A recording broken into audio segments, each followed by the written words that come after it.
parte de Tiago 5. Essa última parte, nós vamos dividir uma parte hoje e uma parte semana que vem. Vamos concluir a carta do apóstolo Tiago.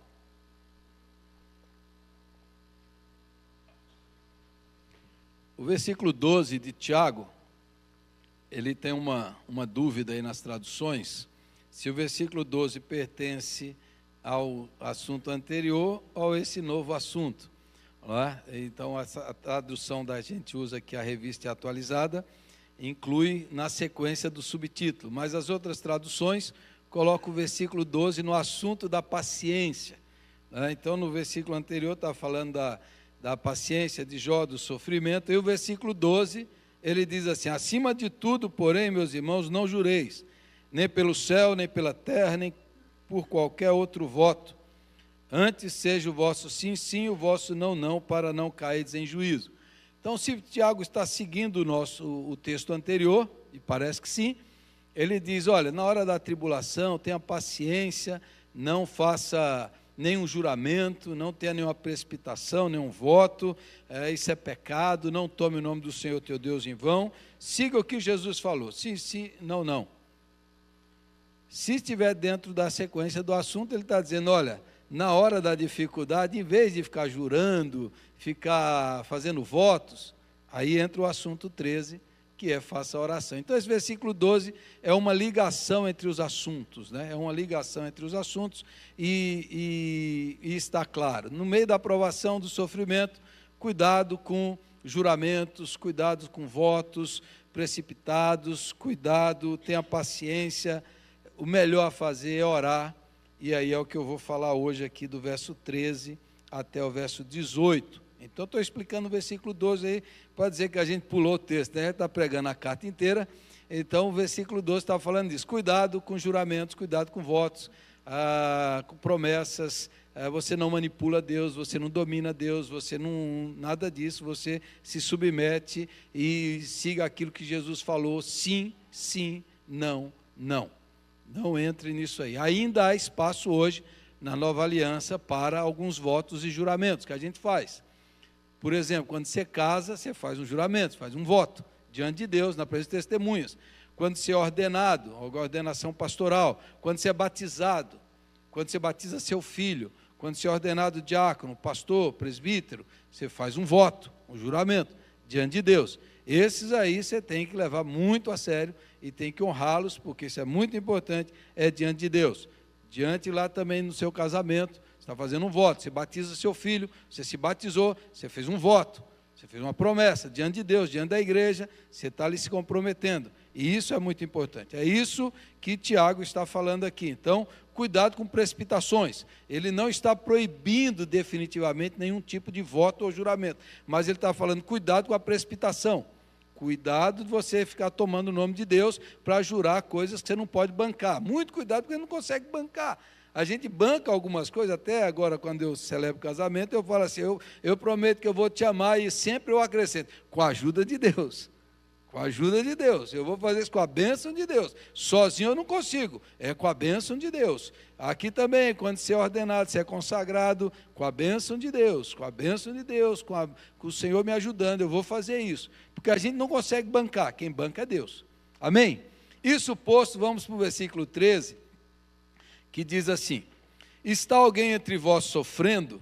Faça oração. Está alguém alegre? Cante louvores. Está alguém entre vós doente? Chame os presbíteros da igreja, e esses façam oração sobre ele, ungindo-o com óleo, em nome do Senhor, e a oração da fé salvará o enfermo, e o Senhor o levantará, e se houver cometido pecados, ser-lhe-ão perdoados. Confessai, pois, os vossos pecados uns aos outros, e orai uns pelos outros, para serdes curados. Muito pode, por sua eficácia, a súplica do justo. Elias era homem semelhante a nós, sujeito aos mesmos sentimentos, e orou com instância para que não chovesse sobre a terra, e por 3 anos e 6 meses não choveu, e orou de novo, e o céu deu chuva, e a terra fez germinar os seus frutos. Amém. Senhor, aplica essa palavra em nosso coração, abre o nosso entendimento, ajuda-nos a ter foco para receber a Tua palavra, para que ela produza fé, obediência, compromisso, amor e discernimento espiritual. Em nome de Jesus, amém e amém. Esse é um texto relativamente difícil da palavra de Deus. Porque quando a gente fala que um texto é difícil? Quando ele tem alguns elementos que não consta em outros textos. E aí se torna um texto meio que, quase que inédito, esse texto aqui de Tiago. 2 elementos aqui que são diferentes.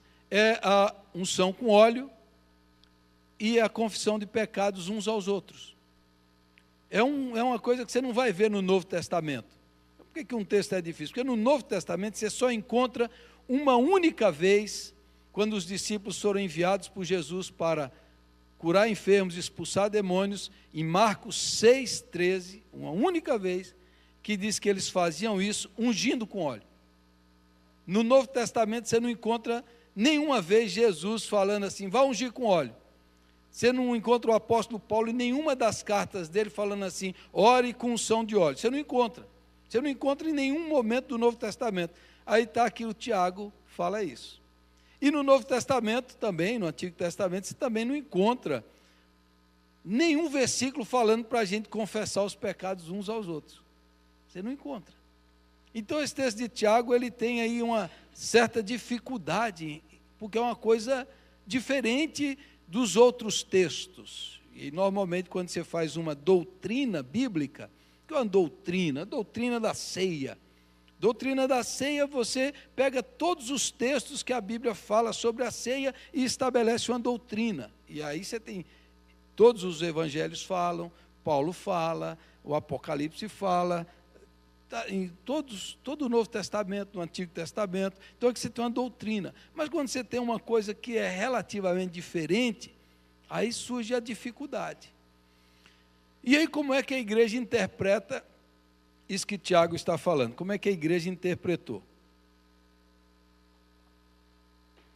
Então, historicamente, depois que a igreja foi institucionalizada, no século IV, e a igreja se tornou uma igreja estatal, ligada ao Estado, né? Quando o cristianismo casou com o Estado, surge a cristandade. A cristandade é quando o Estado é dominado pelo cristianismo. Isso aconteceu na Europa e em alguns países do mundo. Isso é a cristandade. Isso torna a religião civil, que é meio que todo mundo tem aquela religião, ainda que a pessoa não tenha convicção no coração daquilo, mas ela recebe o nome.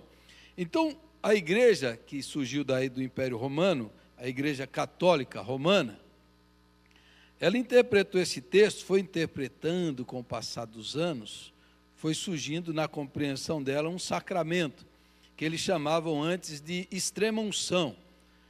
E hoje mudou, hoje chamam unção dos enfermos. Então ontem eu estava ouvindo alguns padres que são bem conhecidos e que explicam a doutrina católica atualizada, um padre bem famoso na internet, o padre Paulo Ricardo, por exemplo. Ele estava explicando que realmente eles tiraram isso desse texto aqui. Desse texto de Tiago surgiu a compreensão da unção, né, que é um sacramento que seria a extrema unção, e hoje é a unção dos enfermos. Que dentro da compreensão da igreja romana, se a pessoa está com uma doença que eles chamam de perigo de morte, ele tem que chamar o padre, e aí antigamente era só para confessar, hoje é para confessar também, para o padre dar absolvição e para o padre ungir com óleo. Ungir com óleo, e às vezes ele fala ali, às vezes Deus pode curar, mas o importante é que ele esteja preparado para morrer, para ir para o céu. Então essa é a compreensão, e aí ele, de onde tirou isso? Desse texto bíblico aqui. Ele fala, o presbítero que é o padre, é um sacramento, é um sinal, e aí tem que fazer isso, e aí ele já vai para o São Tomás de Aquino, que foi em 1100, depois ele vai para o catecismo, depois vai para o direito canônico, vai explicando, e aí forma aquilo que, dentro da doutrina católica romana, é importante. O texto bíblico só não é a base, o importante é o que a tradição acrescentou. Então é muito interessante isso, você vê na explicação na internet do padre ele mostrando isso. Não, o texto de onde baseou é isso, mas aí Tomás de Aquino falou isso, o direito canônico falou isso, o catecismo falou isso, e aí nós estabelecemos essa doutrina, que é um sacramento. Então, eles acreditam nisso, dessa forma, a Igreja Romana. Dentro, aí esse é o aspecto da romana. E se vamos para o outro lado, a cultura brasileira é uma cultura formada de matriz de religião afro e religião indígena. Então é religião muito mágica, e também é uma característica da cultura brasileira o sincretismo, a mistura. Então, normalmente, como o cristianismo, quando chegou aqui no Brasil, não foi um cristianismo de evangelização, foi de colonização, você impõe a religião, e quando você não entende o símbolo, quando você não entende o símbolo, a ideia é isso virou uma superstição. Você não entendeu, você não compreendeu que o símbolo remete para uma realidade que transcende ao símbolo. Você fica no símbolo em si. Então, por exemplo, você vê uma cruz, a cruz remete para o sacrifício de Jesus em nosso lugar. Mas como você não entende o sacrifício de Jesus, não sabe o que significa aquilo, a pessoa coloca a fé na cruz. E aí beija a cruz, coloca a cruz no pescoço, vai lá e faz isso. No meu tempo de criança eu não entendia, eu fui criado assim, então eu ia tomar banho no rio, eu fazia o sinal da cruz, fazia um gol, agradecia a Deus pelo sinal da cruz, ia entrar num lugar, sinal da cruz, porque é para proteger de alguma coisa ruim, mas eu não entendia que o sinal da cruz significa que eu estou debaixo do sacrifício que Cristo fez na cruz. Mas quando você não entende o símbolo, você coloca a sua fé no símbolo. E aí a cultura brasileira, que é uma cultura mágica, supersticiosa, coloca a fé na superstição. Então hoje você vê igrejas que são chamadas neopentecostais, que aproveitam isso da cultura brasileira, e aí você vê pastores hoje que unge tudo. Unge motor de carro, unge umbral da porta, unge banheiro, unge ponto de ônibus. Seu irmão estava ungindo o ponto de ônibus, ele vai ungindo, não, porque esse óleo aqui é o óleo ungido, aí ele vai ungindo, e aí de novo. Você não vê isso no Novo Testamento. Aí pega um texto bíblico, que é um texto descritivo, que o texto está descrevendo, que o Espírito Santo estava com tanto poder sobre o apóstolo Paulo, que a roupa, que o lenço que ele usava, era levado e tinha tanto poder do Espírito nele que o lenço estava curando e expulsando demônios. Mas o que está querendo dizer é que é um poder sobre o apóstolo. Mas na nossa cultura, você chega ao extremo de um pastor pregar e ele pega o lenço dele assim e passa, assim, ele soa bastante, né, tira o suor da testa, aí ele dá para os irmãos, toque para você curar a sua enfermidade. Né? Isso é magia. E a magia é uma compreensão que, se você usar as palavras certas, abracadabra, a magia, você consegue prender a divindade para fazer o que você quer. Então muita coisa hoje que nas nossas igrejas o pessoal pensa que é oração, é meio que uma coisa mágica. Até o nome de Jesus, antes o cara batia na madeira, bate na madeira, Deus me livre. Aí, o nome de Jesus está amarrado, está repreendido, é como se fosse uma mágica.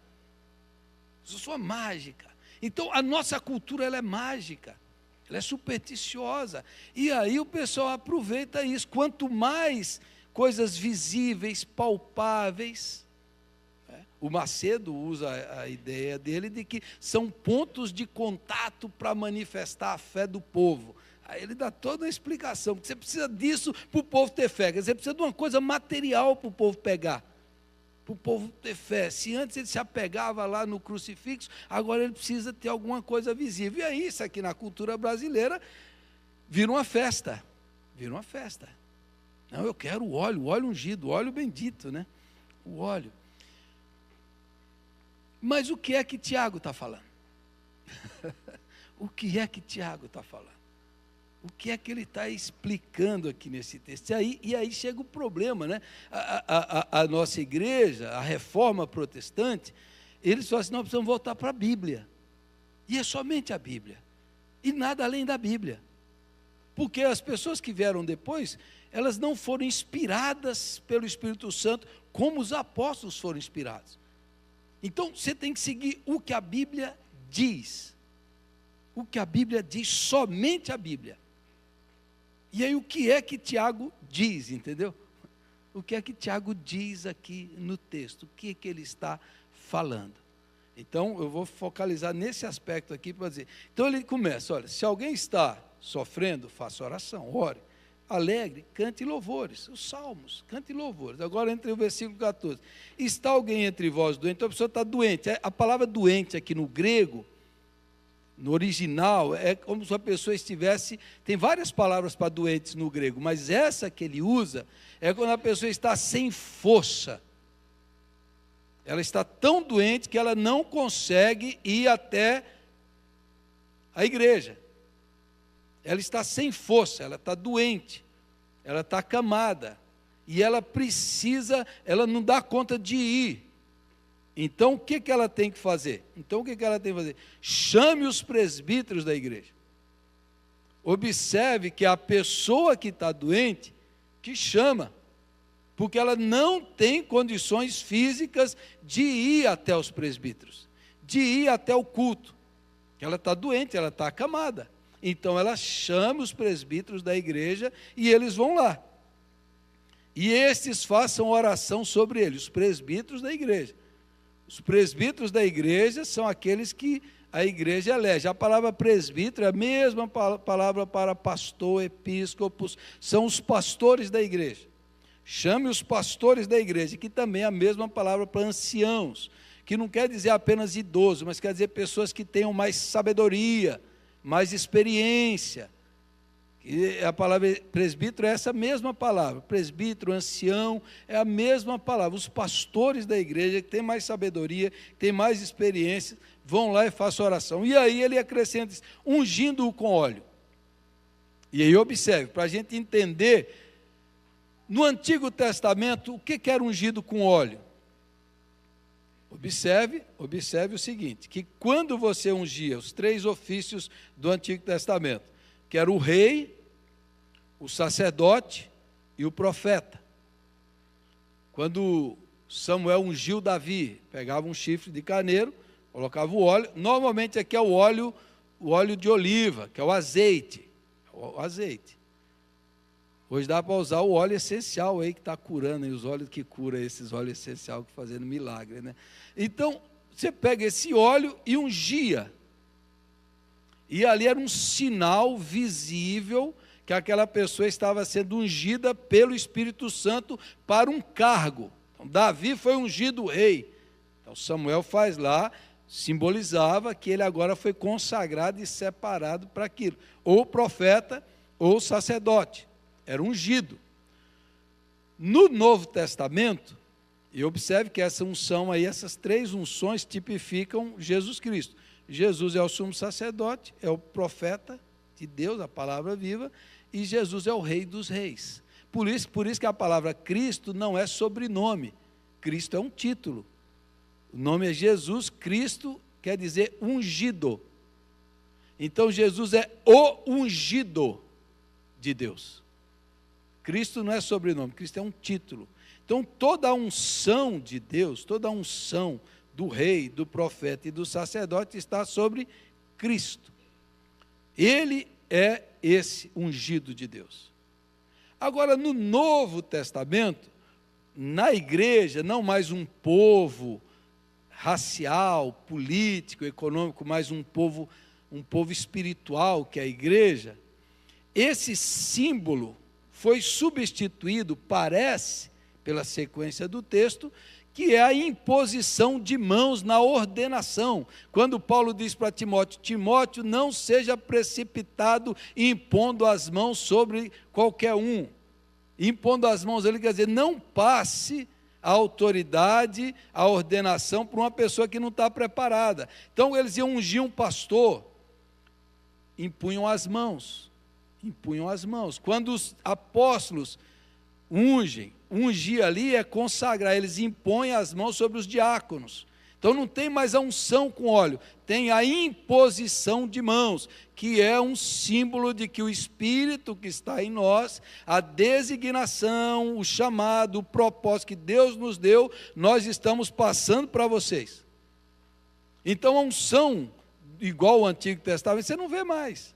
Aí esse dia eu vi um vídeo de um pastor que derramou um monte de azeite sobre ele mesmo, né?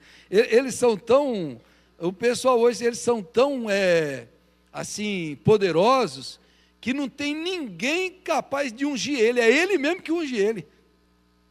Eu sou tão poderoso que não é o outro que vai me ungir, é eu que me unge. O cara pega um monte de azeite e derrama na cabeça dele. Eu ouvi falar de um outro apóstolo que ele batizou a si mesmo. Você viu, o cara é tão poderoso que ele batiza a si mesmo, não precisa de ninguém para batizar ele, eu batizo a mim mesmo. Veja que absurdo. Então, você não vê no Novo Testamento isso, se a gente está na Nova Aliança. Então, e aí você vê também no Antigo Testamento, às vezes a aspersão do óleo, o óleo aromático que era usado lá no sacrifício, mas tudo isso terminou na Nova Aliança. Tudo isso se cumpriu em Cristo. Então, o que o Tiago está falando aqui? Por que ele fala isso, né? Ungindo com óleo. E aí, é um símbolo, porque o óleo de azeite é o símbolo do Espírito Santo. É um símbolo do Espírito que está ali agindo na pessoa para curar a vida dela. Então, o Tiago usa isso para dizer, usem lá, unjam a pessoa com óleo, ore por ela para simbolizar o poder de Deus, simbolizar a ação de Deus. E aí observe que, agora, tudo isso que eu falei meio que uma crítica, agora observe o lado positivo. O ser humano tem uma necessidade inerente de símbolos. Nós precisamos de símbolos. Como eu falo de novo, quando a igreja reformada chega no Brasil, ela vê que o brasileiro é muito apegado, então ela é contra muitas coisas por causa do medo, da superstição. Então, na maioria das igrejas presbiterianas no mundo inteiro, você tem uma grande cruz na porta, você tem uma cruz dentro. Aqui no Brasil, as igrejas protestantes falam assim, não, o brasileiro ele é tão... É bom tirar tudo. Então, mas, voltando lá do positivo, nós precisamos de símbolos. E o símbolo, a própria palavra símbolo, o sim é o que une. Esse símbolo, ele vai unir a realidade transcendental do Espírito Santo, do poder de Deus, do milagre de Deus, através do símbolo para simbolizar a pessoa que Deus está aqui agindo na vida dela, tocando na vida dela, operando na vida dela, como a imposição de mãos também é um símbolo, o toque de Deus na vida da pessoa, através da imposição de mãos, através das vidas cheias de Deus tocando na pessoa, é um símbolo, e Deus vai usar essa realidade aqui simbólica para manifestar o poder espiritual. Então Tiago está falando do símbolo. E aí a igreja nossa, a igreja presbiteriana, nos últimos anos, ela proibiu o pastor de ungir com óleo no culto, para evitar isso daí. Então hoje até eu pensei de ungir o povo aqui, os doentes, mas eu falei, não, a igreja proíbe. E eu prometi que eu vou seguir o que a igreja diz. Por quê? Porque se você fizer isso, você está incentivando pessoas a colocarem a fé no óleo. E o que a gente pode fazer? Não, se a pessoa quer, eu vou lá na casa dela, eu tenho o óleo, eu vou lá e unjo e oro por ela. Ou vou lá no hospital, como eu já fiz várias vezes, vou lá no hospital, ungir a pessoa que pediu, a pessoa que está precisando, a gente vai lá, chama os presbíteros da igreja, vai lá e faz isso. Eu lembro que a gente trouxe um enfermo uma vez há muito tempo aqui, ele estava acamado, e a gente ungiu ele, e oramos por ele, e depois aprove o Senhor não curá-lo, ele faleceu depois. E aí a gente tem que explicar, olha, não é o óleo que cura, quem cura é Jesus. Quem cura é a oração em nome de Jesus. Você crê? Então, isso é um símbolo do poder de Deus, para você não colocar a sua fé nas coisas, mas colocar no Deus que realiza as coisas, ungindo com óleo. Então, é uma realidade do símbolo. do símbolo. Aí você fala assim, então está errado se a pessoa ungir. Até no livro que a gente estudou aqui, Liturgia do Ordinário, a pastora lá, que é de outra tradição, a tradição anglicana, ela fala que eles ungem, e unge o espelho, e na hora de ungir o espelho, ele fala lá que a menina que olhar para esse espelho, na oração, né, ela veja a beleza de Deus nela, é uma coisa bonita. Então, se você dizer, está errado isso, está errado se você colocar fé no óleo. Mas se você entender isso como um símbolo, não creio que Deus vai falar, isso aí não tem valor, isso aí não tem, que Deus vai condenar. Mas, aí voltando de novo, quem é da reforma protestante, quem é do ramo calvinista, nós somos muito bíblicos. Eu tive agora essa semana no cemitério dos protestantes lá em São Paulo, visitar lá o túmulo do Simonton, que eu não conhecia, do José Manuel da Conceição, primeiro pastor brasileiro, que foi também um padre, se converteu, foi o primeiro pastor brasileiro. E fui lá conhecer o túmulo, e aí a gente estava lá, Cláudio falou, mas aqui não é só de protestante, por que tem esses crucifixos aqui? Eu falei, porque não é só presbiteriano, aqui tem luterano e tem anglicano. E esse ramo, eles acreditavam o seguinte, o que a Bíblia não proíbe,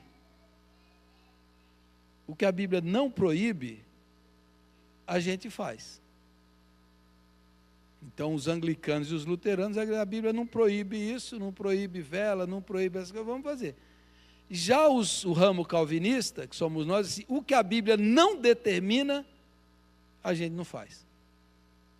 Entendeu? Então tem a liberdade. Então os anglicanos e os luteranos têm crucifixo. A gente fala, não, Jesus não está mais na cruz, então não tem crucifixo. Então o ramo nosso é estritamente bíblico. Se a Bíblia não fala para um pastor chamar na frente da igreja, no meio do culto e ungir, a gente não faz. Se a Bíblia está falando para o doente chamar para ir orar, então a gente faz. Então a gente faz o que a Bíblia fala. Mas a Bíblia não proíbe. Pois é, não está proibido, então pode fazer, mas a gente não faz. Entendeu? Tem uma liberdade. Sim, tem uma liberdade dos outros, aí pode fazer, mas a gente não faz, porque a gente está dentro do que a Bíblia manda fazer. E se Tiago mandou fazer, a gente faz o que Tiago mandou fazer. Não tem essa liberdade, porque a nossa igreja desconfia que essa liberdade é que levou a idolatria, o sincretismo, o paganismo, levou um monte de coisa. Levou a ceia do Senhor a virar transubstanciação, virar uma repetição do sacrifício de Cristo. Na Idade Média chegou-se a afirmar que toda vez que participava da ceia, Jesus morria novamente. Não é isso, Jesus morreu uma vez só. Vamos lá, o texto continua, nem entrei na confissão de pecados ainda, né? Entrei na confissão de pecados, ungindo com óleo em nome do Senhor. E aí veja, tem outra coisa, e a oração da fé salvará o enfermo, e o Senhor o levantará. Observe, e aqui é que seria a pregação, só estou explicando o texto, aqui é que seria a pregação. Observe que o pecado gera culpa. Alguns médicos falam hoje, alguns cientistas falam hoje, que em torno de 70% das doenças físicas são psicossomáticas. Não significa que é coisa da cabeça da pessoa, significa que teve origem nas emoções. Então, a escola EBF foi sobre as emoções. Então, à medida que a ciência médica evolui, quanto mais evolui, isso vai acontecer. Vai ver que o nosso corpo e a nossa alma, eles são uma coisa só, está interligado. Então, as doenças emocionais, do sentimento, essas doenças vão somatizando. Soma é corpo, né? Psicossomática, soma é corpo no grego. Psico nasce na psique, e aí vai para o corpo. É por isso que quando Jesus, e quando Paulo, e quando Tiago fala de salvar e curar, é quase que sinônimo. Por isso que às vezes a palavra salvação tem sua raiz em sarar, porque é sinônimo. sarar o corpo, salvar a alma, está muito ligado. Por quê? Porque a causa do problema é o pecado.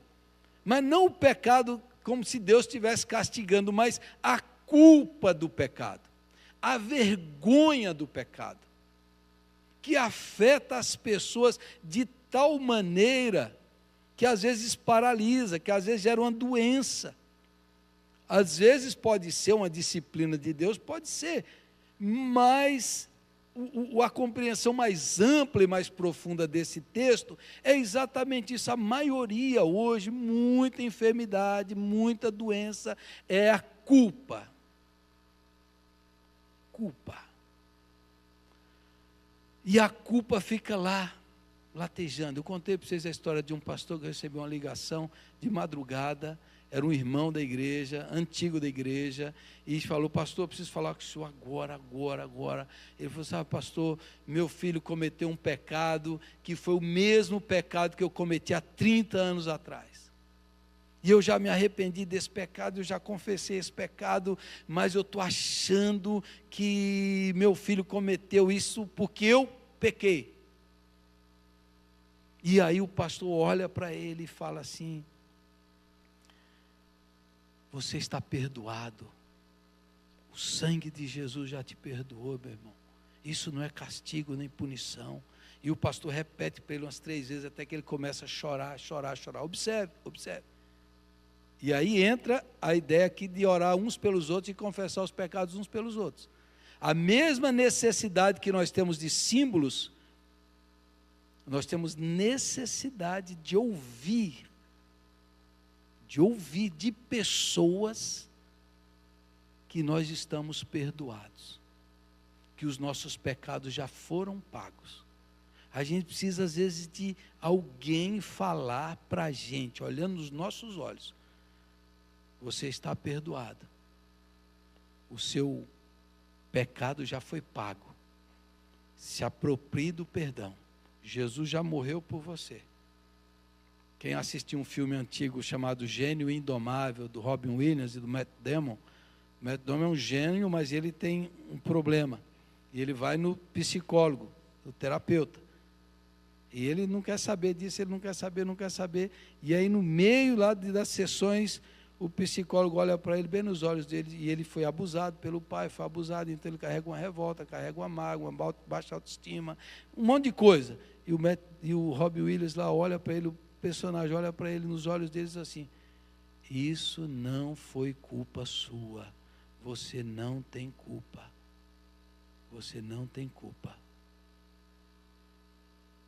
e aí ele começa a chorar.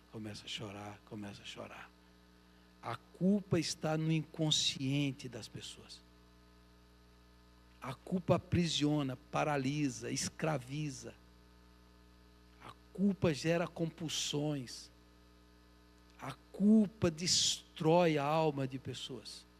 E por que tem a culpa? Porque somos pecadores, você entendeu?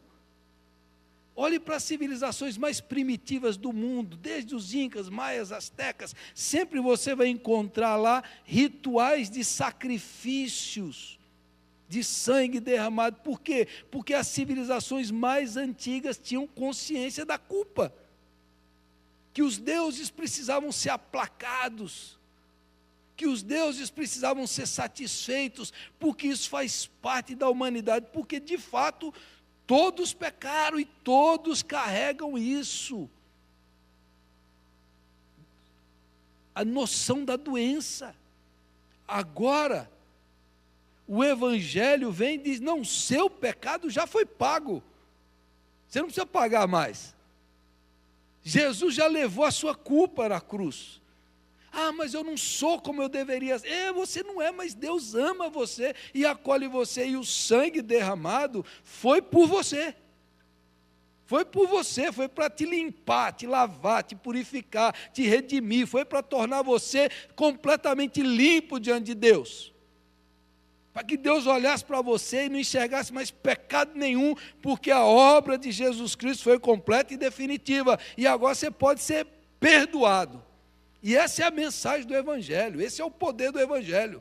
todos os seus pecados estão perdoados. É por isso que quando o homem chega lá para ser curado, Jesus diz, seus pecados estão perdoados. Mas eu vim ser curado. Jesus, pois é, eu vim curar não apenas a doença é o sintoma, eu vim curar a causa, e a causa é o pecado, e o pecado que te martiriza, que te escraviza, que te adoece, que te deprime, é o pecado. Mas enquanto você não se apropriar do perdão, enquanto você não se olhar para você mesmo como uma pessoa completamente perdoada, purificada, limpa, lavada, renovada, que você não precisa mais pagar nada, não precisa mais de penitência, não precisa mais de sacrifício, quando você não olhar para isso, você vai continuar escravizado, e é por isso que precisa de um irmão, de um pastor, de alguém, e historicamente o padre tinha esse papel, de dizer para a pessoa depois da penitência, ó, está perdoado.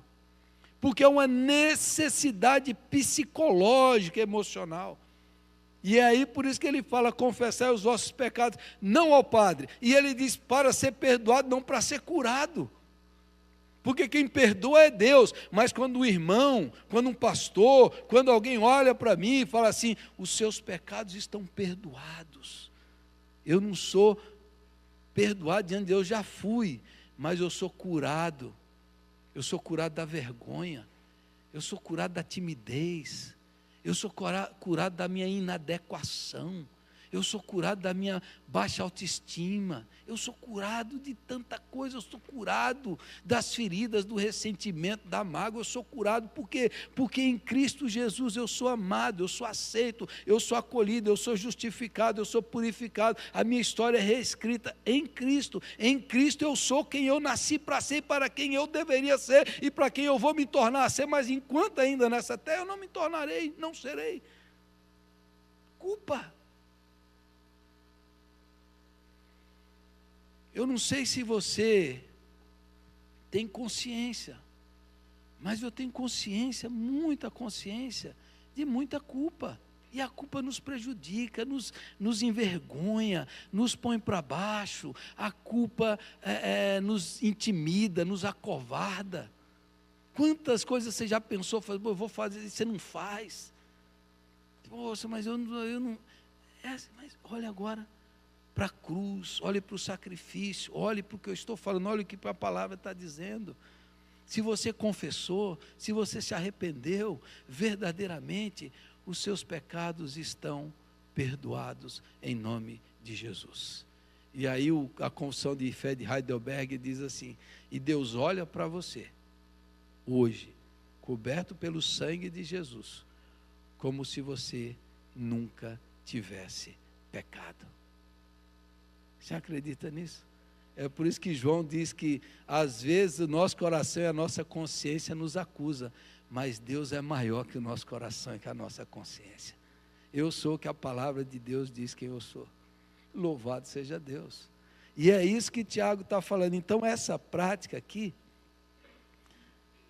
de orar com fé, não significa, e observe que tudo aqui em Tiago é uma sequência. Tiago já falou de humilhação, de quebrantamento, de santidade, de purificação. Então ele está chegando no momento que diz assim, a oração com fé, a oração da fé, vai curar o enfermo. Você está dentro da vontade de Deus. Dentro da vontade de Deus, Deus pode curar o enfermo, mas Deus pode dar graça para a pessoa suportar a enfermidade também. E o principal é que se chegar a hora dela partir desse mundo, ela está preparada para encontrar com o Senhor. Mas também fala da oração da fé. Vai lá, chama os presbíteros, unge com óleo, fala o que ele falou, e ore com fé. E ore com fé. Se tiver, eu já ouvi confissões de pessoas, isso não é uma coisa de católico, precisa confessar e você declarar, seus pecados estão perdoados, em nome de Jesus, receba o perdão. Eu declaro para você. Na liturgia presbiteriana, no momento da confissão de pecados, depois da confissão, o pastor ou o seminarista, ele é chamado a declarar para todo mundo que os seus pecados estão perdoados. Mas tem que fazer isso todo culto? Não precisa fazer todo culto. Mas por quê? Porque é uma necessidade psicológica. Vamos participar da ceia, examine-se, e assim participe da ceia. Ou seja, não é para você se excluir, é para você se apropriar do perdão. Observe que Deus quer curar, Deus quer tratar, Deus quer salvar. Deus não quer excluir, Deus não quer punir, Deus não quer castigar. Deus quer salvar, Deus quer curar, e Deus é o Deus da vida. Então, por que essa confissão? Então, como é que faz isso aqui, pastor? Poderia, se você tem um amigo, um irmão, uma amiga, um irmão na fé, alguém que é maduro, e você tem algum problema, alguma dificuldade, compartilhar. E falar assim, eu tenho esse problema, ore comigo. Eu me estou sentindo culpado, envergonhado. O que você tem para... Ore comigo. Isso aqui não era para ser um sacramento, era para ser uma prática habitual entre irmãos e irmãs da fé. Isso aqui era para ser as reuniões de oração, para a gente orar um pelo outro, falar, olhe por mim, eu estou com dificuldade nessa área, eu pequei, eu briguei. Eu preciso que você ore por mim. E a pessoa ora, e você se apropria e lembra para ela quem ela é em Cristo, o que Jesus fez por ela, o que a gente faz todo mês aqui. Ele vai todo dia lembrar isso. O que a gente lembra aqui? Que Jesus morreu por mim, eu sou amado, eu sou perdoado, eu sou a nova criatura, eu sou chamado para uma nova realidade, eu sou uma nova pessoa em Cristo, todos os meus pecados já foram pagos, louvado seja Deus. Tem gente que carrega culpas profundas e intensas, que precisa ouvir a voz de Jesus na voz de uma outra pessoa. Os seus pecados foram perdoados. Levanta e anda. O seu pecado já foi pago. Você não precisa mais viver se auto-sabotando. Já viu pessoas que têm um mecanismo psicológico de auto-sabotagem? A pessoa que sente culpa quando está feliz demais. Não é? Está feliz demais. Nossa, alguma coisa vai dar errado. Está tudo muito bom demais. Assim não. Eu essas férias demoradas, nossa, morreu alguém, é verdade, mas não era da igreja, né? Porque sempre morre alguém, sempre acontece alguma coisa para eu... Aí eu falei, nossa, essa férias está boa demais, não está tendo problema nenhum, né? Alguma coisa, porque você já tem um mecanismo psicológico. Você precisa se punir, se auto-sabotar. Não, porque está bom demais. Ih, já estou preocupado, eu estou indo bem demais. Então, isso é o inconsciente, precisa pagar, precisa sofrer. Isso é a culpa. Isso é a vergonha que gerou lá no pecado. Isso é que faz parte do inconsciente coletivo da raça humana. Todo mundo assim. Né? Se um pastor, se eu chegar para você ali, chamar você no canto assim e falar assim, eu sei o que você fez essa semana. Imagina. Imagina, irmão, eu fiquei sabendo o que você fez essa semana. Você já não vai dar uma tremida assim, meu Deus, como que ele descobriu? Você nem sabe o que é, né? Você nem sabe o que é, você vai falar, meu Deus, como que o pastor descobriu isso? Quem falou para ele? Porque você não tem consciência. Tem consciência. Agora, a expressão aqui é para você ser curado, ser perdoado através da oração. Da oração. E é por isso que a gente tem que orar uns pelos outros. Você tem que orar por alguém e tem que receber oração. E é por isso que a igreja precisa dos presbíteros, dos pastores, dos irmãos, das irmãs mais sábias, mais experientes, para orar uns pelos outros e para ouvir as pessoas. Aconselhamento é isso, aconselhamento é ouvir, é orar, é interceder, é declarar para a pessoa. É a pessoa desandar uma hora ali de coisa e no final você só dizer em nome de Jesus, você está perdoado, você está purificado, levanta e anda. E você orar com ele, você falar para ele, declarar a palavra de Deus. Foi isso que Jesus fez com o paralítico. Seus pecados estão perdoados, pode levantar e andar. Tem muita gente presa, irmãos, presa. Ah, porque eu fiz isso há tantos anos. O sangue de Jesus já lavou isso, irmão. Ah, mas eu estou pagando. Não, você não está pagando, tudo já foi pago na cruz do Calvário. Você não precisa pagar mais nada, não precisa mais de penitenciária, de penitência, de onde vem penitenciária. Tem muita gente na penitenciária existencial, ela não se dá o direito de desfrutar a bênção de Deus. Ah, porque eu pequei. Pessoas aqui, um dia eu fiz aqui uma palestra, um estudo, e alguém falou, eu fui lá no túmulo do meu pai para falar para ele, porque já morreu, mas tem uma necessidade emocional. Às vezes você não consegue pedir perdão para a pessoa, pede para uma outra pessoa, em nome dela, e traz o Espírito Santo, e coloca diante de Deus. Esses dias eu ouvi uma história linda de uma mulher que cometeu um aborto, e aí, uma história positiva, eu falei aqui dos erros do romanismo, mas uma coisa boa de um padre, que um padre chegou para ele e falou assim, consagre esse seu bebê, Ele já foi consagrado a Deus, ele já está em Deus. Ore para ele agora e coloque ele nas mãos de Deus. Isso é tudo emocional, psicológico, não tem um poder espiritual. E aquela mulher que vivia um inferno existencial, por causa daquele pecado, aquele homem conseguiu trazer cura para ela. Porque ela vivia no inferno da culpa, o inferno da culpa. E o sangue de Jesus é suficiente. Paulo diz, fiel é a palavra e digna de toda aceitação, que Cristo Jesus veio ao mundo para salvar os pecadores, dos quais eu sou o principal. Aleluia.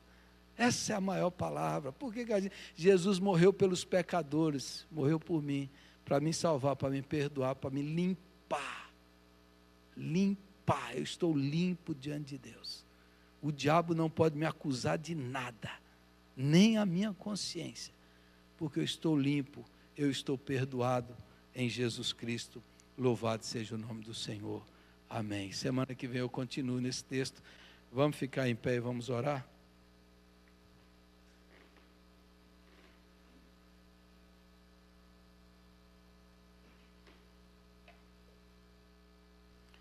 Feche os seus olhos.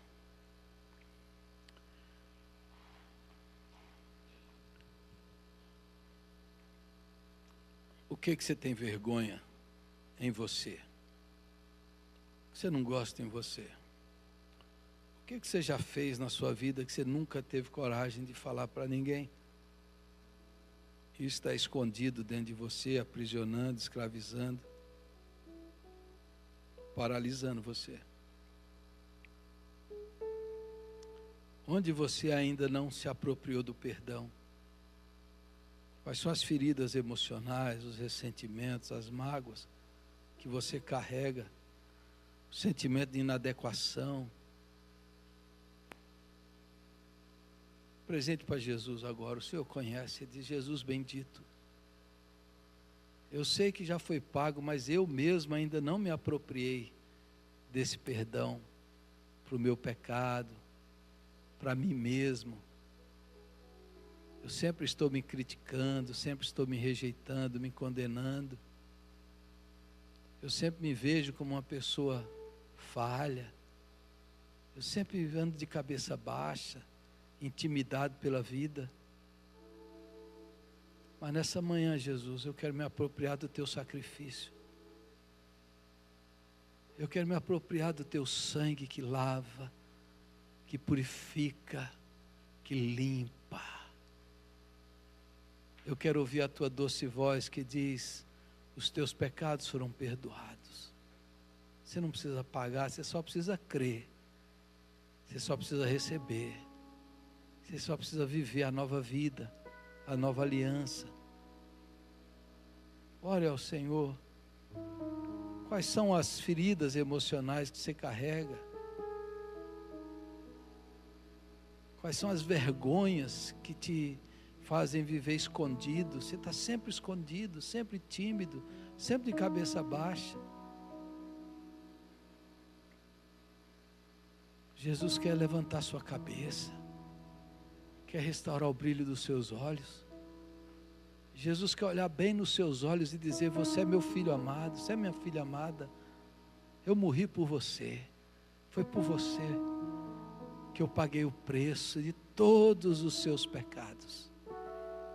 Desde o ventre, o meu sangue é para te lavar de toda mancha, toda mácula, toda vergonha, todo ressentimento, toda culpa.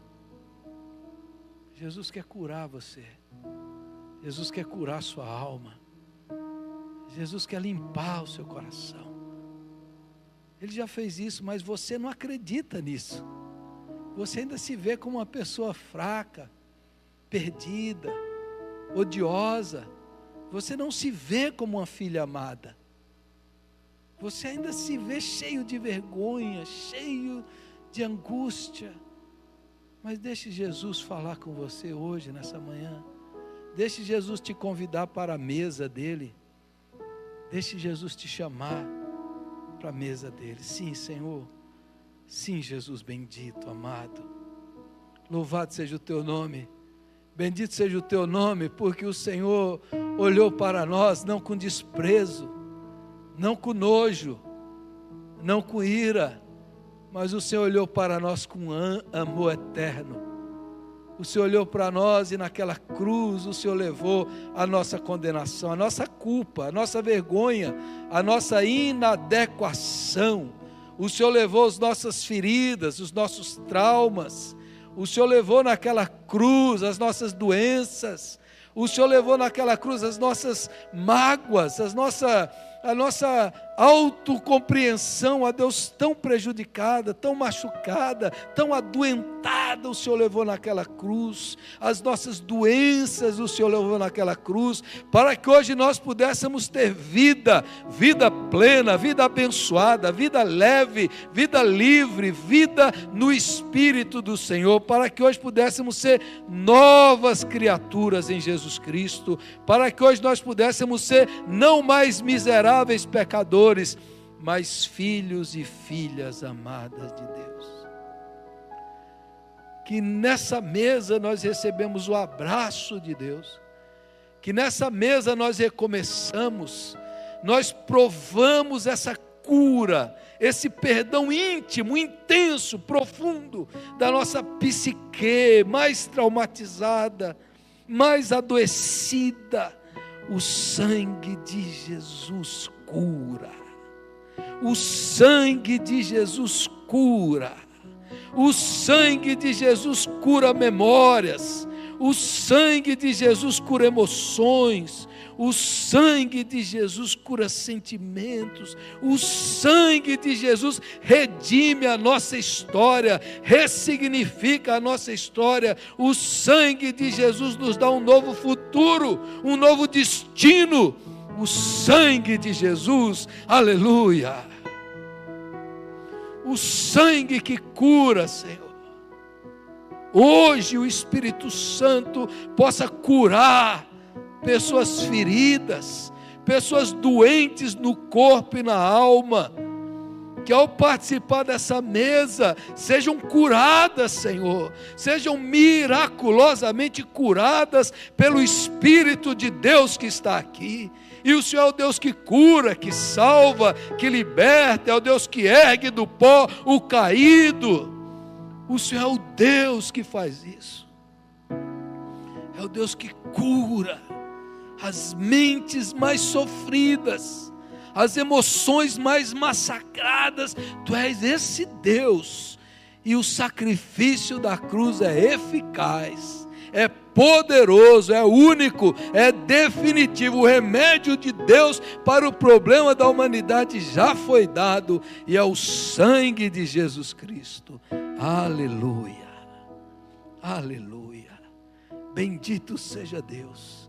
Bendito seja Deus, que nos lava, que nos limpa, que nos purifica, e que nos faz olhar para nós mesmos, não mais como pessoas que têm vergonha, mas pessoas que têm gratidão de dizer: eu sou o que sou pela graça de Deus, eu sou amado de Deus, eu sou escolhido, eu sou eleito, eu sou sacerdote, eu sou povo excluído, eu sou parte da menina dos olhos de Deus, eu sou amado, eternamente amado por Deus. E o mal não tem mais lugar na minha vida, a minha consciência não me acusa, porque ela foi lavada, ela foi purificada, ela foi limpa. Bendito seja Deus por isso. Que essa noite, essa manhã, o Espírito Santo aplique esse remédio para cada enfermidade hoje aqui, Senhor. Enfermidade do corpo, da mente e da alma. Que o remédio do Espírito Santo seja aplicado para cada um aqui, em cada enfermidade, para que haja cura e salvação, em nome de Jesus Cristo. Amém e amém.